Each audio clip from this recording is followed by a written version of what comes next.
Hi, everyone. Welcome back. As promised, we're going to go over how to find an academic journal.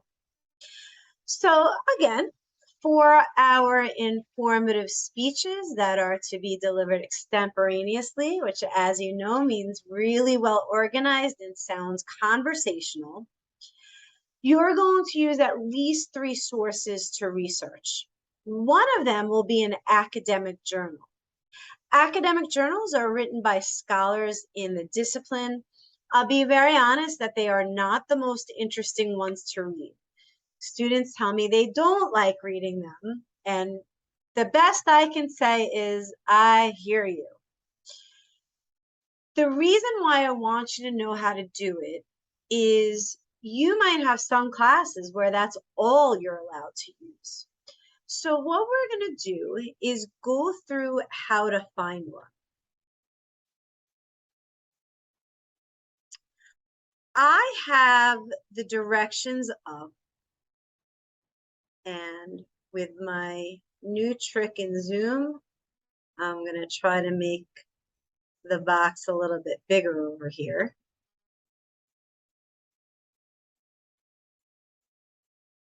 And there's many different ways that you could get into the library.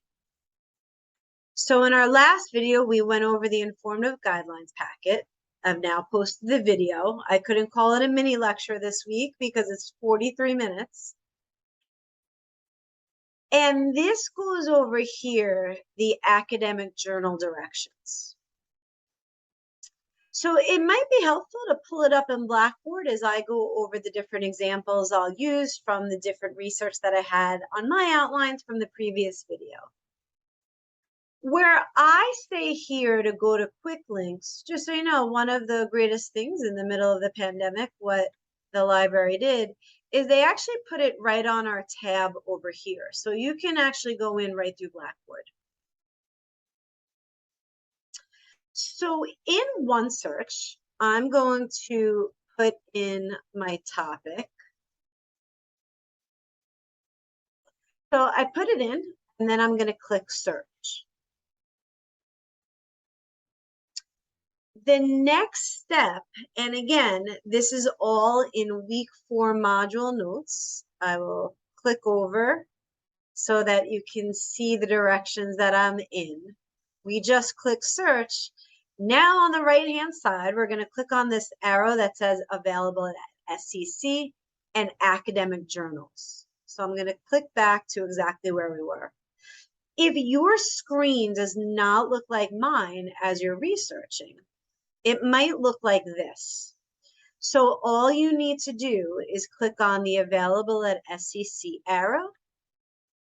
And academic journals, again, it means scholars in the discipline.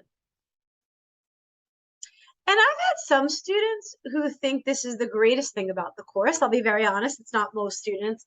But some people, really like learning things that they never knew about before.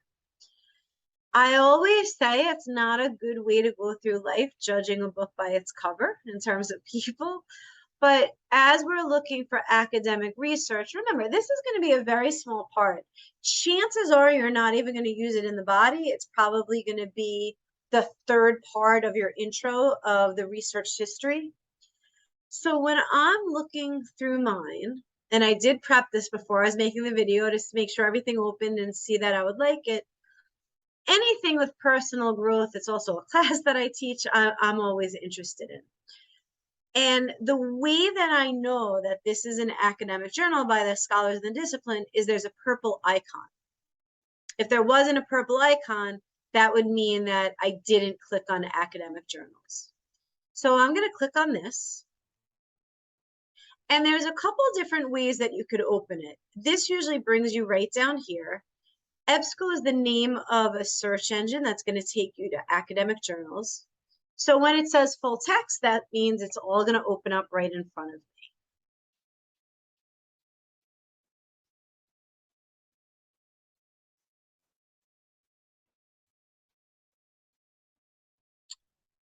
And I love it because it certainly opened up right in front of me. So people ask, well, do I have to read the entire article? Well, I think that you should because you're going to be well versed in the topic.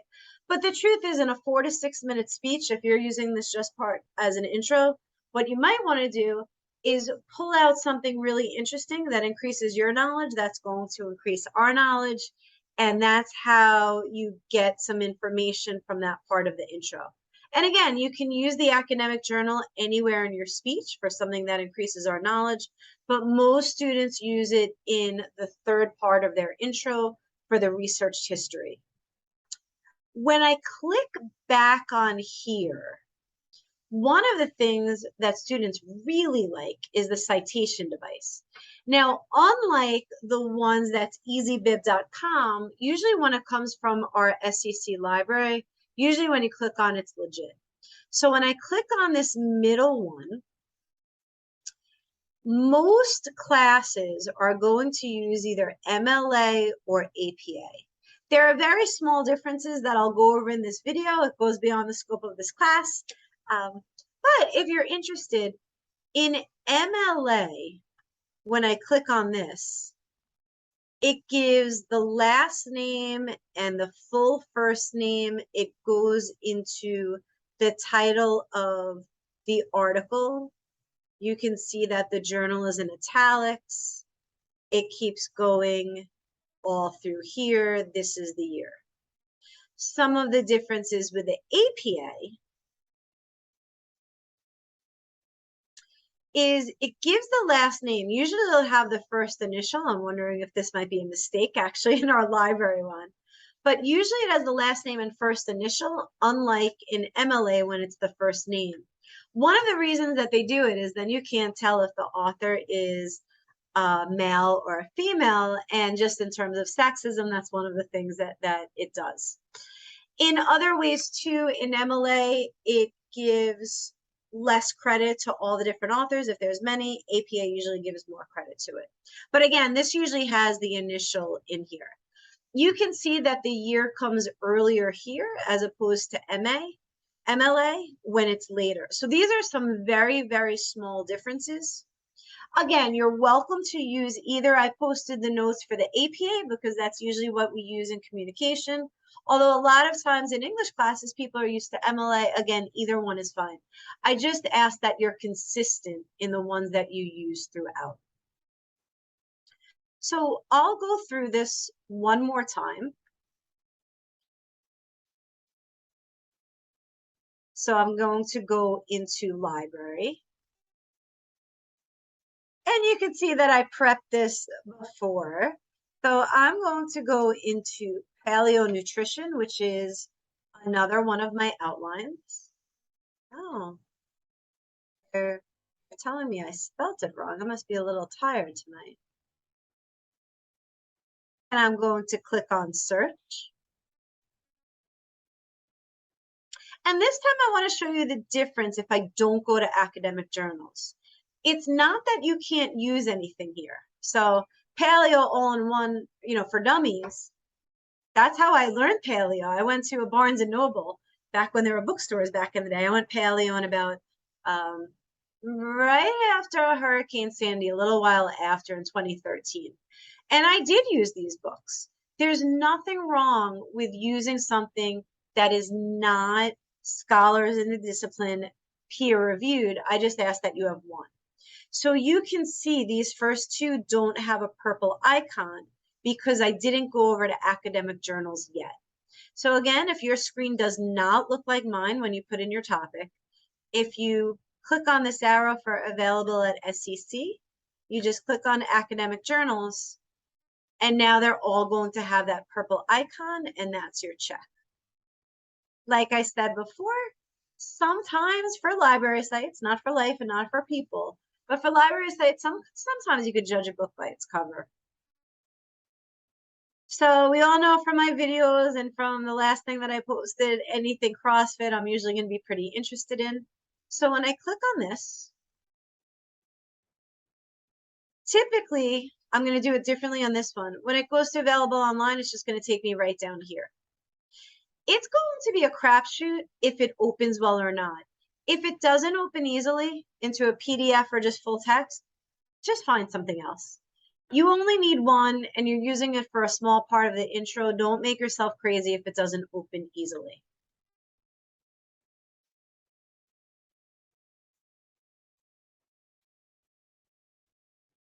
So I see an abstract that tells me what it's about.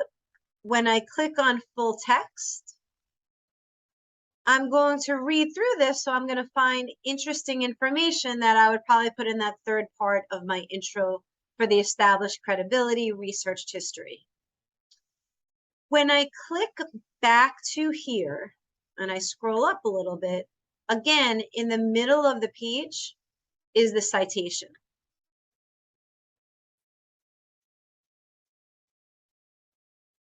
It starts on this MLA, stands for Modern Language Association. You're probably using that in your English class. So you can see it's the last name, the first name, and for all the other authors, it says et al. It goes into the title of the article, the title of the journal, the volume, the page number, all that good stuff with the year. APA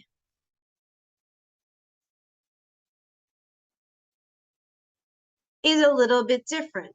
And again, it gives the last name. There should be a first initial here, the last name of the first initial, the last name of the first initial, and the year is here.